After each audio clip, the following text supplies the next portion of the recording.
My big question is, and I'm pretty sure a lot of people are going to agree with me on this. Why do we let people like this guy in our fan base and just making people feel uncomfortable with, like, smooching up on people and grabbing people inappropriately and, attacking celebrities and just being a complete ass?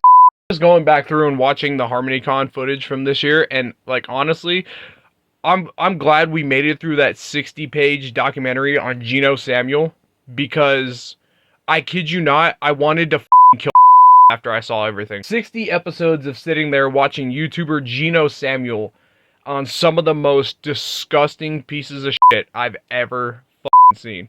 And when I told those people that there was better things to be doing with their time on when I was doing a recap of what happened in Texas this year, I'm being dead serious. I was crashing out like mad, dude. No!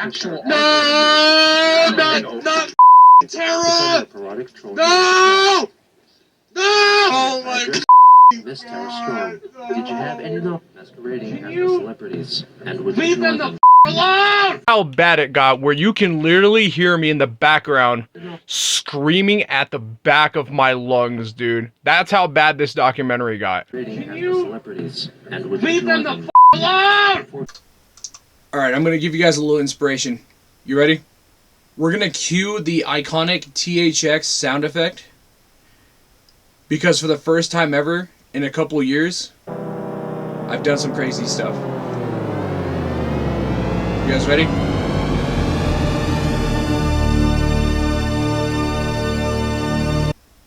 For the first time in a year and a half, from this broken ass piece of shit dog computer that seems like it's reaching the pits of hell recently, I have changed my wallpaper for the first time ever in a year and a half. Now I'm going to tell you guys why I changed it after a year and a half. So, about a couple days ago, I had a really interesting conversation with the HR director, and, I did apologize for all my actions, making people feel uncomfortable. I'm not Chris Chan. I don't go around smooching on fans or making people feel uncomfortable, even though a lot of people referred to me as being Chris Chan, which those people can suck my fucking ass. But I did apologize and try to make things right for my actions that I had endured over the past year and a half. As we all know in the previous chapters that I've talked about with myself, I became an alcoholic about a year and a half ago. I haven't touched a single bottle in like 3 weeks. And it's been really hard to get on the path of recovery. And there's been times where I literally had to fight with myself to not go for it. And it's been a struggle.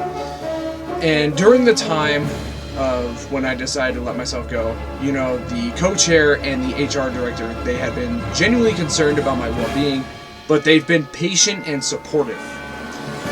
In which they kind of remind me, and I'm not saying it is what it is, but they kind of reminded me of the loving experiences I was used to, which got me down in this mess to begin with.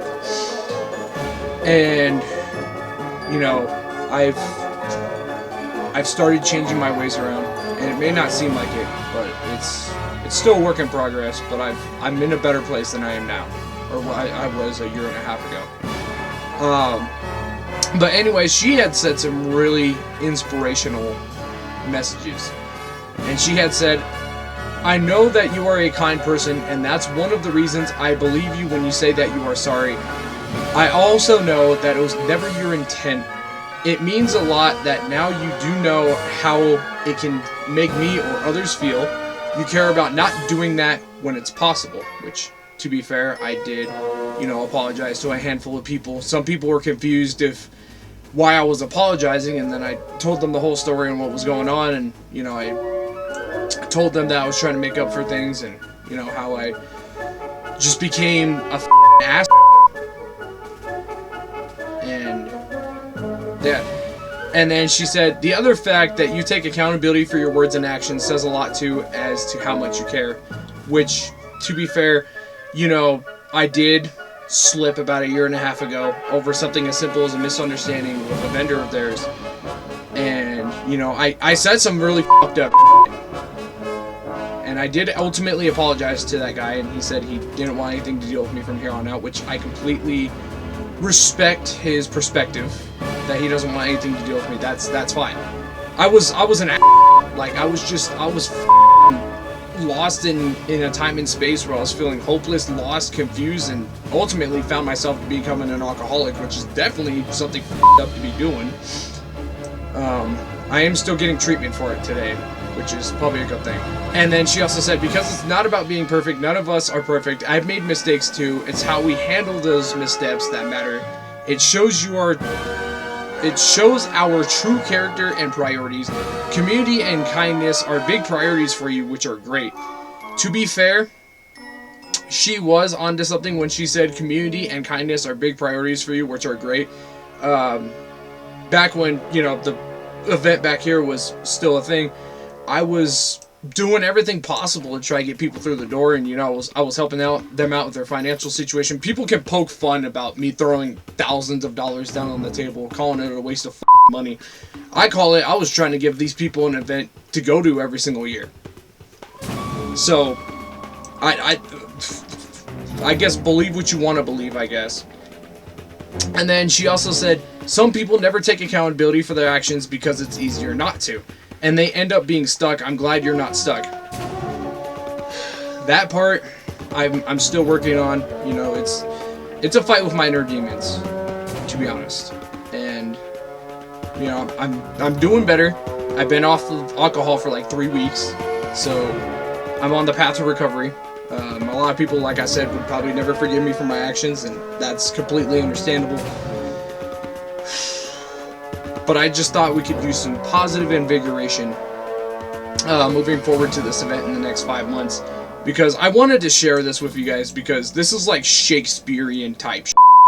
And it's beautiful that, you know, through my struggles, there is people at this event that have put a hold on me to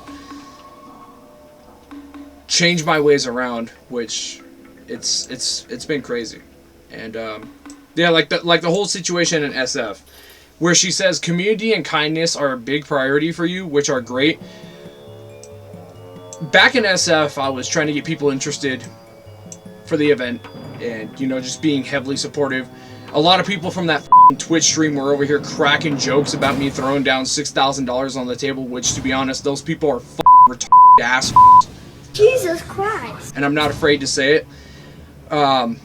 I wasn't doing it because it was a waste of money. I was doing it to help out a struggling event, which, to be fair, now there's not an event in California anymore until like maybe a year or 2 years from now. So even though that event is gone, I still did what I could to try to bring people to the front tables, you know, through the front doors every single year. And a lot of the people at the event, they witnessed this. And, you know, like, a lot of people told me to move on, which I'm still in the process of working on that. But it's still something to bring up, which I've been trying hard to, you know, just be supportive. But it's a shame that my alcoholism, like a year and a half ago, got in the way, and then I ended up turning into a drunk bigot piece of shit, and letting down all kinds of people that, you know, I've made amends to nowadays. But yeah, we just